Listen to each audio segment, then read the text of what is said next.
कहानी की शुरुआत में हमें कुछ टीनेजर्स एक जगह गेमिंग टूर्नामेंट में पार्टिसिपेट करते हुए दिखाए जाते हैं, जहां जीतने वाले को 10 ग्रैंड्स मिलने वाले थे। उस गेम में सिर्फ दूसरे खिलाड़ियों को मारना और ज्यादा से ज्यादा पॉइंट्स इकट्ठा करना था। गेम शुरू होते ही दो प्लेयर्स दूसरे सभी प्लेयर्स को धड़ाधड़ मारना शुरू कर देते हैं और इस तरह वो ढेर सारे पॉइंट्स जमा कर लेते हैं। उनमें से एक नई प्लेयर थी और दूसरा एक मजा हुआ प्लेयर था जिसने गेमिंग की दुनिया में बहुत सारे इनाम जीते थे। भीड़ उन्हें जोश दिलाने के लिए चिल्लाती है और पुराना प्लेयर अपने एक्सपीरियंस के बल पर लीड करने लगता है, जबकि नई लड़की को आगे बढ़ने के लिए बहुत मेहनत करनी पड़ती है। इसलिए वो इम्पल्स 9 नाम के एक एनर्जी ड्रिंक की बोतल को एक ही घूंट में पी जाती है, जिससे कि न सिर्फ उसे एनर्जी मिलती है बल्कि टाइम भी 100 गुना स्लो हो जाता है। उस पावर की हेल्प से वो उस एक्सपर्ट प्लेयर समेत सारे प्लेयर्स को आसानी से मार देती है। इस तरह वो टूर्नामेंट जीत जाती है और अपने बॉयफ्रेंड के साथ इस खुशी को सेलिब्रेट करने लगती है, पर उसे पता नहीं था कि बहुत जल्द उसकी जिंदगी दुखों में बदलने वाली थी।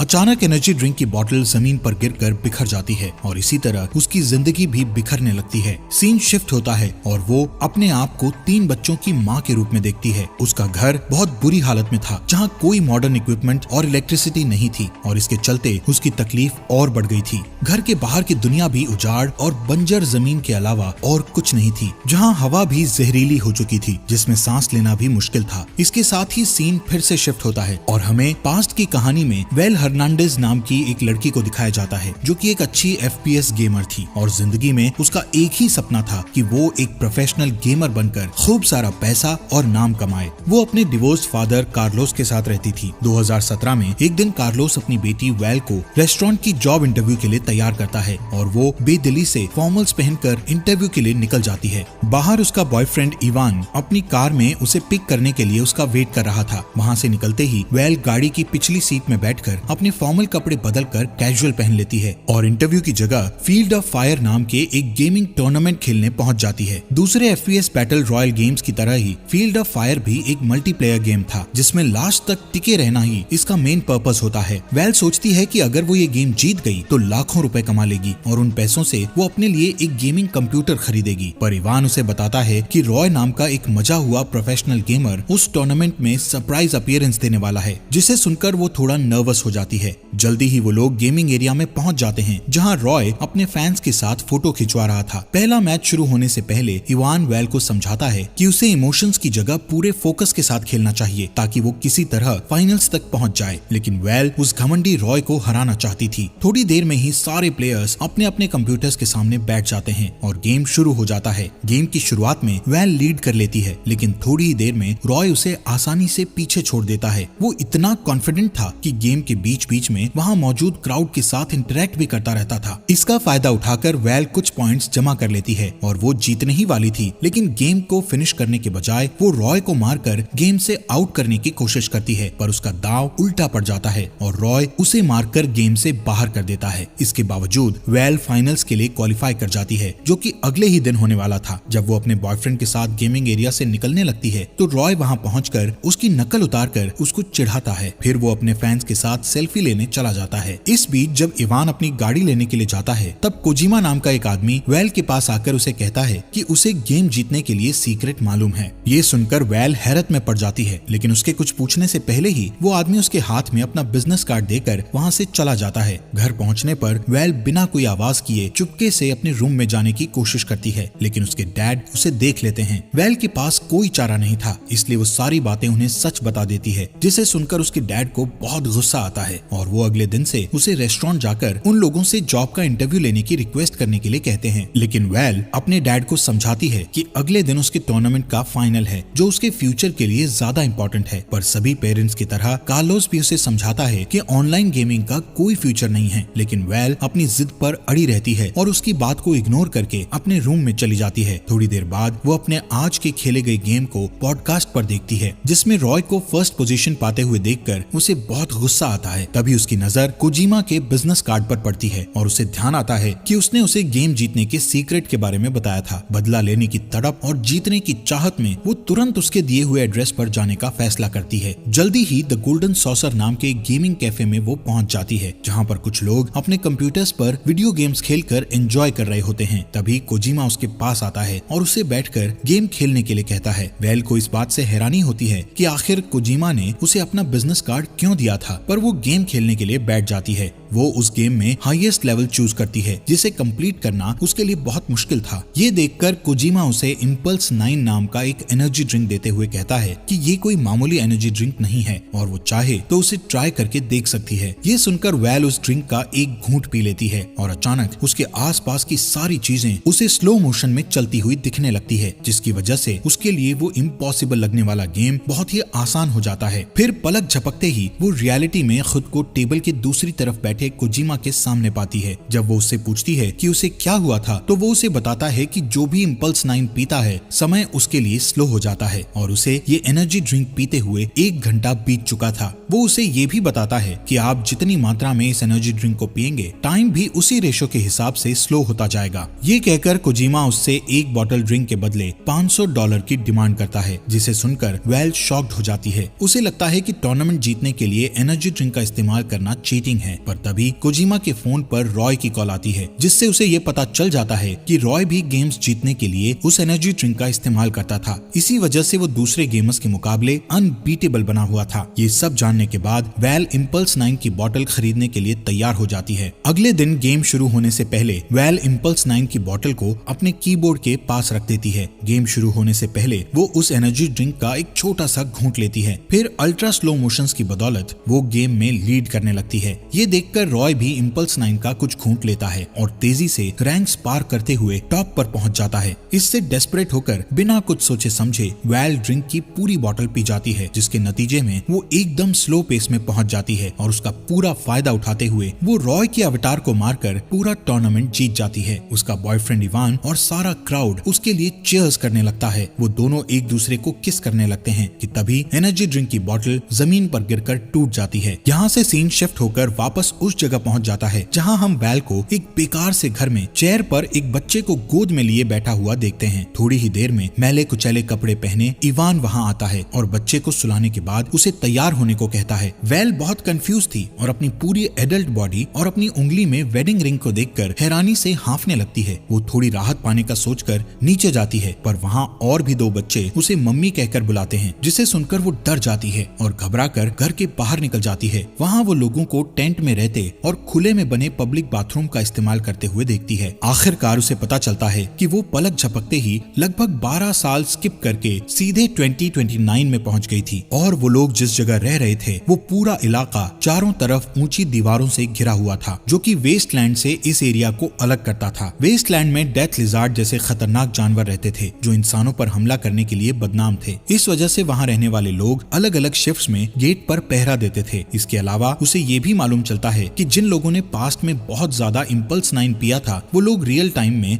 अब जाग रहे थे, जिन्हें पल्सर कहा जाता था। इम्पल्स 9 के ज्यादा इस्तेमाल के नतीजे में लोग बिना किसी मेमोरी के सालों बाद के फ्यूचर में अचानक से पहुंच रहे थे, जिसकी वजह से पूरी दुनिया में अफरा तफरी मची हुई थी। जब कोई अचानक टाइम के बारे में कंफ्यूज सा दिखता तभी उसके पल्सर होने या ना होने के बारे में पता चलता था। इसके अलावा उनकी पहचान का और कोई रास्ता नहीं था। इस भयानक बर्बादी के लिए लोग पल्सर्स को जिम्मेदार मानते थे और उन्हें उस 4 दीवारी के अंदर रहने की इजाजत भी बहुत मुश्किल से देते थे। वेल उस जगह एक पुलिस का काम करती थी और डैन नाम का एक आदमी उसका डिप्टी यानी असिस्टेंट था। पल्सर्स के साथ जिस तरह का बिहेव होता था उससे बचने के लिए वेल खुद भी इम्पल्स 9 कंज्यूम करने की बात सबसे छुपा लेती है। वेल घर आकर सब कुछ ठीक करने की कोशिश करती है कि तभी उसे अपने डैड कार्लोस की याद आती है। वो उनके साथ हुई अपनी आखिरी मुलाकात को याद करने की कोशिश करती है और जैसे ही वो अपना सिर दूसरी तरफ घुमाती है तो उसकी नजर टेबल पर उसके डैड की राख से भरे एक बर्तन पर पड़ती है। वो उसे देखते ही फूट फूट कर रोने लगती है। इतने में डेप्यूटी पुलिस डैन आकर उसे टॉयलेट साफ करने की ड्यूटी पर चलने को कहता है। पहले तो वो जाने से मना कर देती है, पर जब डैन उसे याद दिलाता है कि वो सफाई इंस्पेक्टर है और ये उसका काम है तो उसे जाना ही पड़ता है। उसे कई घंटों तक गंदे टॉयलेट्स की सफाई करनी पड़ती है। इस तरह काफी दिन बीत जाते हैं और धीरे धीरे वेल को उस उजड़े हुए माहौल में रहने की आदत हो जाती है। एक दिन वो अपने सारे ड्यूटीज खत्म करके अपने बच्चों को स्कूल से लेने के लिए जाती है, जहाँ उसकी बेटी सोफिया उसे एक ड्राइंग दिखाकर कहती है कि वो उसकी हीरो है। वेल बहुत थकी हुई होने के कारण बच्ची के एफर्ट्स को अप्रिशिएट नहीं करती है। घर पहुंचने पर वो देखती है कि इवान एक बाइसिकल पर बैठा जोर जोर से पैडल मार रहा है। दरअसल वहाँ इलेक्ट्रिसिटी नहीं होने के कारण वो एक गेम खेलने के लिए पावर प्रोड्यूस कर रहा था। वेल अपने favourite game field of fire को देखकर हैरान रह जाती है। वो बच्चों को सुलाने से पहले एक राउंड खेलने के लिए तैयार हो जाती है। जब इवान लोगों से मिलने के लिए बाहर चला जाता है तो वो बच्चों के साथ गेम खेलने बैठ जाती है। कुछ घंटे बीत जाते हैं कि अचानक इवान भागकर घर आता है।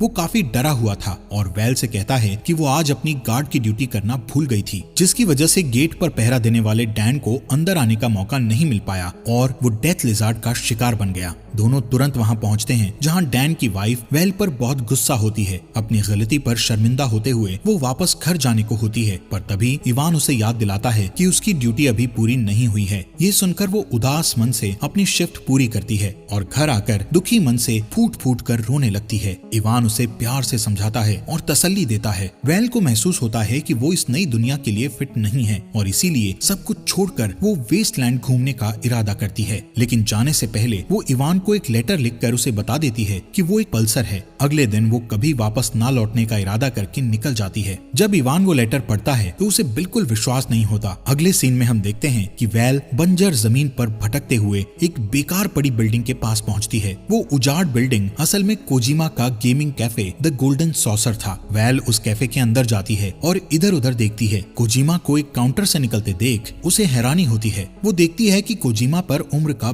बिल्कुल भी असर नहीं हुआ था, लेकिन वो ये राज उसे नहीं बताता है। उनकी बातों के दौरान कोजिमा को पता चलता है कि वेल एक हफ्ते पहले ही पास्ट से रियलिटी में जागी थी। वो स्वीकार करता है कि इम्पल्स 9 की वजह से बहुत सारी जिंदगियां बर्बाद हुई थी, लेकिन उसके पास वेल को उन सारी तकलीफों से छुटकारा दिलाने का प्लान था। कोजिमा इम्पल्स 9 का एक बड़ा बोतल लाकर उसे पीने को देता है। वो ये भी कहता है कि अगर उसने इसे पी लिया तो वो इस दुनिया में वापस कभी नहीं आएगी, क्योंकि वो सैकड़ों साल आगे के फ्यूचर में पहुंच जाएगी और तब तक वो इस दुनिया में मर चुकी होगी। कोजिमा उसे ड्रिंक पीते हुए गेम खेलने का सजेशन भी देता है। वेल को ये आइडिया पसंद आता है और वो अपना favourite game field of fire खेलने बैठ जाती है। पर जब वो इम्पल्स 9 की बोतल को उठाने के लिए आगे की तरफ झुकती है तो उसकी नजर उस ड्राइंग पर पड़ती है जो उसकी बेटी ने उसके लिए बनाया था। वो इमोशनल होकर यादों में खो जाती है। उसे इवान और अपने बच्चों के साथ बिताए सारे खुशगवार पल याद आने लगते हैं। फिर वो एनर्जी ड्रिंक पीने का इरादा छोड़कर वापस अपने परिवार के साथ जिंदगी गुजारने का फैसला करके अपने घर की तरफ चल देती है। लेकिन गेट पर उसे इवान गार्ड की ड्यूटी करते दिखाई देता है, जो उससे बहुत नाराज था।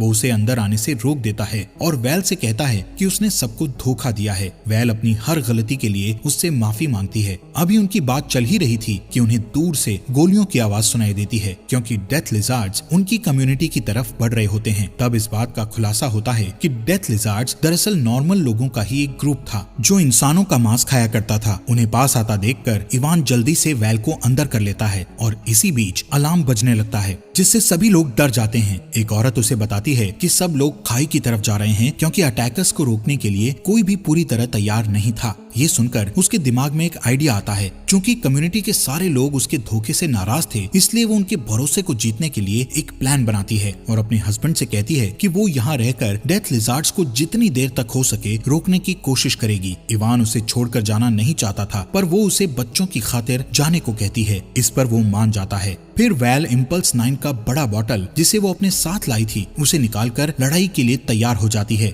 डेथ लिजार्ड्स गेट पर पहुंचकर हमला बोलने के लिए तैयार दिखते हैं कि तभी वेल को पता चलता है कि डेथ लिजार्ड्स का लीडर और कोई नहीं बल्कि रॉय खुद था। दोनों एक दूसरे के आमने सामने थे। रॉय उसे बताता है कि वो रियलिटी में कुछ साल पहले पहुंचा था और अब वो एक जालिम लीडर बन चुका था जो किसी को भी मार सकता है। पर उसकी धमकियों का वेल पर कोई असर नहीं पड़ता, क्योंकि उसने उसके आने से पहले ही वो एनर्जी ड्रिंक पी लिया था। सबूत के लिए वो खाली बोतल को उसके सामने फेंक देती है। अचानक वेल स्लो मोशंस में चली जाती है और गैस के कैनिस्टर पर गोली चला देती है, जिससे सारे अटैकर्स हवा में उछल जाते हैं। फिर लगातार शूट आउट करते हुए वो सबको खदेड़ देती है। अनफॉर्चुनेटली उसके पेट और कंधे पर गोली लग जाती है, जिससे वो जमीन पर गिर जाती है। तभी रॉय आकर उस पर गोली चलाता है, लेकिन उसका निशाना चूक जाता है। इस मौके का फायदा उठाकर वो उस पर गोली चलाकर उसे मार डालती है। इसके बाद वो अपनी आखिरी सांस लेते हुए आसमान की तरफ एक फ्लेयर गन छोड़ती है, जिससे इवान को ये सिग्नल मिल जाता है कि उसकी कम्युनिटी अब सेफ है।